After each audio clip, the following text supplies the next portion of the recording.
So it was the early 1990s. It was at a mind-body medicine conference on Hilton Head when I had a real epiphany about storytelling. Up until that point, how I used storytelling was in the clinical realm. In a previous career, I was a therapist, and the work that I did involved using hypnosis and therapeutic storytelling and designing stories to impact at the unconscious level. And that's how I thought about using storytelling.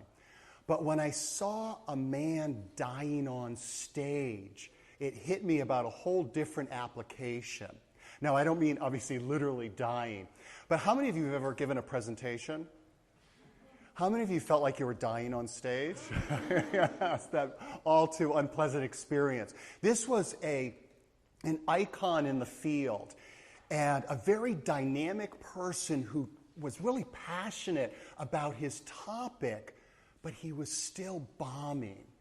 And what he was doing, he was talking at like a 30,000-foot level. He was talking very abstractly, sort of like the verbal equivalent of bullet points on a PowerPoint slide presentation. And it was interesting because also, in fairness to him, it was an after-lunch presentation, so that's never a great slot. So there are 1,000 people in the audience. And as I'm watching him dying on stage, I find myself like the life is draining out of me, and I'm like lapsing into a coma. But before I do, I just sort of look around, and I can see basically everybody else doing the same thing. Now, I don't know if he realized I've got to go to plan B here, or it was part of what he had planned on doing, but he changed everything because he started to tell a story. And it was amazing.